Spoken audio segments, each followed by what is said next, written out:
Can you hear me?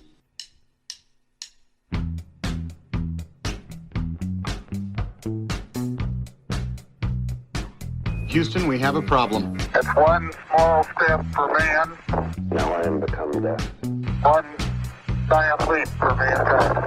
the destroyer of worlds. Eureka! Nos Bastidores da Ciência, um podcast da Molecular JE. Olá a todos, bem-vindos a mais um podcast Molecular JE nos Bastidores da Ciência. O meu nome é Bernardo Albuquerque Nogueira e hoje tenho comigo o Gianluca Uzzeri, a quem agradeço ter aceitado o nosso convite, que nos vai falar um bocadinho sobre o seu projeto de doutoramento na área da Química Macromolecular. O Gianluca está a fazer o doutoramento no Departamento de Química da Universidade de Coimbra e o título da sua tese é Estratégias Sustentáveis e Bioabsorventes para a Remoção de Pesticidas. Olá Gianluca, mais uma vez obrigado por teres aceitado o nosso convite. Queres-nos então falar um bocadinho sobre o teu projeto? Olá Bernardo, obrigado por este convite. Sim, vamos a falar um bocadinho sobre este projeto. O campo principal baseia-se sobre a remoção de pesticida, que hoje em dia é um dos problemas maiores a nível global. Acho que todos sabem que os pesticidas são utilizados por cultivos de comida, digamos assim, por maximizar a produção. O problema é que estes pesticidas vão ficar todos no ambiente, no solo, chegam nas faldas aquíferas, acho que se diz assim em português, e, portanto, o projeto baseia-se em desenvolver materiais bio. Por que bio? Esta é uma palavra muito ambígua.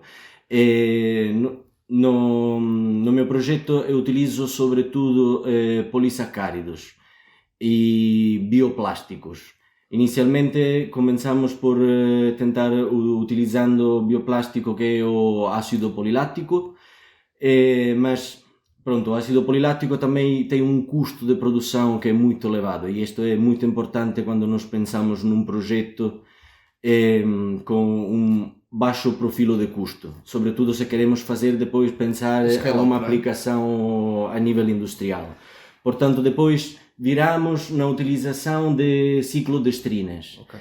As ciclodestrinas, pronto, são açúcares produzidos a nível enzimáticos e o que estamos a fazer é reações para obter materiais altamente reticulados e porosos. E estas são características, a porosidade ou a área superficial em particular são características muito importantes quando falamos de remoção. E em particular nós estamos a focar-nos na síntese de nanosponjas, que é um campo em grande desenvolvimento hoje em dia, não há muita literaturas científicas e estamos a fazer testes em solução aquosas. Depois, pronto, a aplicação no solo é muito mais complicado e prevê a utilização de equipamentos muito mais complicados. Mas estão na primeira fase então desse... Estamos numa primeira fase, já fizemos algum teste, por acaso acabei agora de publicar um artigo. Parabéns. Obrigado. E também uma outra parte, um outro objetivo é a libertação controlada dos pesticidas. E acho que esta é uma parte muito interessante e que se está a desenvolver muito nestes anos, porque... Também através das ciclodestrinas? Neste caso sim, sempre através das nanosponjas. Okay. O problema é, um outro aspecto que tem que se ter em conta é a possibilidade de remover este tipo de materiais do ambiente. Ok, os próprios libertadores... Exatamente. Neste caso as ciclodestrinas são açúcares, não há nenhuma... o impacto é muito baixo, mas muitos dos materiais que são utilizados neste campo são pó. Okay. E, por exemplo, são utilizadas nanopartículas de metais. Qual é que é o problema destas nanopartículas? Tem é que depois problemas ambientais, podem ter problemas ambientais. Portanto, outro aspecto que estamos a tentar ultrapassar é mesmo a remoção dos mesmos libertadores, através da inclusão destes materiais em membranas e, portanto, seria muito mais fácil remover estes materiais. Porque é muito interessante a libertação dos pesticidas? Porque nós podemos carregar estes materiais, aplicá-los no sítio de cultivo, por exemplo, de interesse, e temos um perfil de libertação que é muito mais longo no tempo em comparação com a aplicação direta dos pesticidas. E isto pode levar, e há bastante patentes nisto que estão a sair hoje em dia, que permitem reduzir as quantidades de pesticidas, tendo praticamente o mesmo efeito do que a aplicação normal. E, além disso... Porque, de alguma forma, os pesticidas são usados apenas para o objetivo que se propõe e não libertados, na sua grande maioria, como acontece hoje em dia, para as águas residuais, não é? Há um artigo que é muito citado do Pimentel que diz que só o 1% chega realmente ao objetivo, ao seu objetivo. Hoje em dia, certo. Exatamente. E, portanto, neste caso teríamos uma libertação muito mais controlada, seria possível baixar as quantidades de pesticida e, de uma certa forma, controlar a exposição também das pessoas que estão a trabalhar com este tipo de substâncias, porque são bloqueados dentro de materiais e não são direto contactos. Certo. E pronto, mais ou menos é isto. Portanto, o teu projeto envolve tanto a parte da síntese destes compostos, como depois o estudo de remoção e libertação. Da aplicabilidade deles, não é? Portanto, sim. Da utilidade deles para o objetivo que se Sim, que se exatamente. propõe. Sim. Okay. Sim. E este projeto é completamente novo para ti? Já vinha de trás? Já tinhas feito qualquer coisa nesta área? Sim, eu entrei neste campo através de um projeto que é o Provesper. Foi um projeto internacional que envolvia outras 4 universidades a nível europeu e tentamos sempre sintetizar materiais. Naquele caso foi um material baseado sempre em ciclodestrinas, mas em forma de gel. Okay. Portanto, tem características físico-químicas completamente diferentes e foi aplicado essencialmente na remoção dos pesticidas. Por acaso o artigo foi publicado ano passado foi no 2021, este ano, e foi utilizado na remoção de 2 princípios ingredientes ativos, que são o imidacloprid e o simoxanil. Por acaso o imidacloprid acho que é um dos últimos neonicotinoides ainda aprovados a nível europeu. Okay. Muito interessante. E, de facto, já devem ter percebido, os nossos ouvintes também, o Gianluca, tanto pelo teu nome como pelo teu sotaque, apesar do teu português ser perfeito, é italiano, e começou todo este percurso na área da Química na Universidade degli Studi di Palermo, porque tu és da Sicília. Sim, sou. E, portanto, de alguma forma, na universidade da tua região, e depois fizeste um Erasmus mais aqui na Universidade de Coimbra. Sim. Continuaste os teus estudos no mestrado por cá também. Sim. E agora estás no doutoramento. Queres-nos explicar um bocadinho este percurso? Como é que vieste cá parar em primeiro lugar? Porquê é que ficaste por cá? Conta-nos um bocadinho. Vamos a isso. Pronto, como dizeste, a licenciatura foi em Palermo, que aconselho a todos para ir a visitar, uma cidade lindíssima, além do... Toda a Sicília, na verdade. Não é? Exatamente, toda a Sicília. Além do argumento muito negativo da máfia que nos levamos por detrás, mas pronto. Sim, mas é história. É história. Depois eu vim aqui em Portugal através de um projeto de 3 meses que fiz através do projeto Erasmus com o professor Valente, sempre, e continuo a trabalhar com ele. Que é o teu orientador? É o meu orientador, né, hoje, também agora. E pronto, o projeto era completamente diferente. Estávamos a tentar mimetizar a interação e estudar a interação entre ciclodestrinas e polinucleotídeos. E vi que havia uma forma muito diferente em comparação com a Itália nas relação entre professor e aluno. Aqui se dá muita mais independência e autonomia aos estudantes e tinha muita autonomia em poder utilizar os equipamentos, propor os meus projetos, as minhas ideias e, portanto, decidi depois fazer o meu mestrado aqui. E entrei na área de controlo de qualidade ambiente, que era completamente diferente daquilo que tinha pensado, mas gostei imenso e também acho que é um campo muito atual devido mesmo a todas as fontes de poluição e formas de tratar este tipo de problemas a nível científico, portanto químico, analítico, há várias formas de poder tratar este tipo de problemas.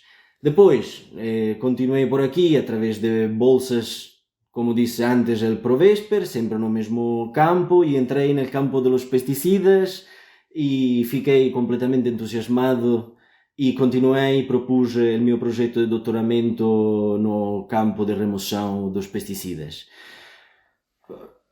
Continuo por aqui, também no entretanto, pronto, fui pai, portanto estou aqui com o meu filho. Ótimo, em ótimo. Portugal. E estás feliz, imagino. e Estou isso é feliz, estou ótimo. feliz. Também gostei. Isso é. Eu cheguei aqui em abril de 2016 e foi uma altura 5 perfeita, porque depois de uma semana de chegar aqui, Foi a queima das fitas. foi a queima das fitas, exatamente. Coimbra tem essa vantagem. Esta grande festa E portanto foi difícil depois sair. foi, Depois dessa foi recepção. bastante difícil. Olha, e para além disso, e de tudo o que conversámos até agora, da tua parte científica, tens também hobbies. E um dos hobbies que tens é o trekking, portanto, Sim. o passear no meio da natureza, fazer caminhadas no meio da natureza. Sim. Trazias já isto de Itália ou desenvolveste cá em Portugal? Eu comecei no 2014 com uma viagem de um mês, onde fui a visitar Montenegro, Croácia e Albânia toda a pé. Ok. E fiz isto de mochila nas costas e simplesmente Certo. caminhar. Fui- Passaste o Adriático para o outro lado? Exatamente, E foste- era muito fácil. E comecei a fazer este percurso de caminhadas para visitar outros países. Neste caso fui Montenegro e Albânia, que são incríveis, sítios de natureza lindíssimos. E muito pouco explorados, não é? E- Por todos os problemas também que tiveram há Sim, relativamente neste pouco momento tempo, estão a internos. desenvolver mas um felizmente sim, estão em grandes turismo desenvolvimentos, é enorme, verdade, é verdade. enorme. Croácia está a ser super explorada a nível de turismo, Montenegro um bocadinho menos e Albânia ainda menos. Certo. E está ainda menos contaminada. Portanto, gostei imenso e continuei a fazer também aqui em Portugal trekking, partindo pelo Gerês. Fui no Parque Nacional do Gerês, que é lindíssimo. Depois fui para baixo, fui em Sines, fui a visitar um bocadinho Sines, a Costa Vicentina e pronto, depois foram Passadiços de Paiva, Lossá. Felizmente o nosso país tem muitos locais para fazer muitos, isso, como tem a muitos, Itália. muitos, Eu fiz muitos. bastante isso também, por exemplo, na região da Puglia, no sul de Sim. Itália, que também é lindíssimo e que também Sim, tem sim, muitos sim. percursos à beira-mar que se podem fazer. É interessante porque, de facto, apesar de óbvias diferenças que existem entre Portugal e Itália, eu acho que no cômputo geral... Como a temperatura do mar, não? Com a temperatura do mar, absolutamente. No cômputo geral, eu acho que são culturas muito semelhantes e eu próprio também Bastante. morei em Itália e senti-me sempre muito em casa e isso é bom, não é? Nós podermos estou contente. sair do nosso ninho e podermos continuar Sim, a sim, sim. viver felizes. Eu acho que é muito bom sair da própria zona de conforto. Absolutamente. Aqui uma coisa que gostei muito de quando cheguei aqui é ter a possibilidade de estar a contato com imensos estudantes de vários sítios do mundo, digamos assim. Tem asiáticos, franceses, espanhóis, imensos espanhóis, franceses e, portanto, permite ter O intercâmbio cultural Exatamente, espetacular. e isto não é? acho que é muito bom, muito, É verdade, muito bom. é verdade.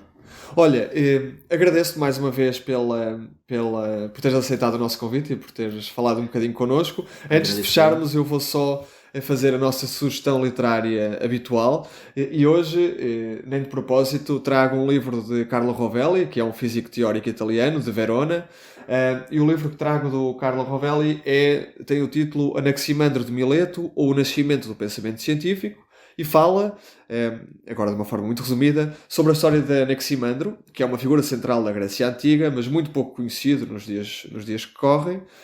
E o Anaximandro terá sido a primeira pessoa a perceber, ou a divulgar, que a Terra não é infinita e que está rodeada por ar em toda a sua volta e que a água da chuva é resultado da água que evapora dos mares e dos rios. Isto para nós hoje é demasiado óbvio, mas na altura não era, e portanto este livro fala um bocadinho da importância de Anaximandro de Mileto na evolução do pensamento científico, na iniciação do pensamento científico, com a procura da explicação dos erros dos mestres antigos e de que na altura se considerava religiosamente certo e inquestionável, e portanto o pensamento científico nasce muito provavelmente com Anaximandro de Mileto e é um livro que eu sugiro a leitura. Agradeço mais uma vez Gianluca, por teres aceitado o nosso convite, e foi um gosto Obrigado muito grande eu ter falado por contigo. esta possibilidade. E fechamos assim o episódio. Daqui a uma semana há mais um episódio do podcast Molecular nos Bastidores da Ciência. Fiquem connosco e até lá, boas experiências. Can you hear me?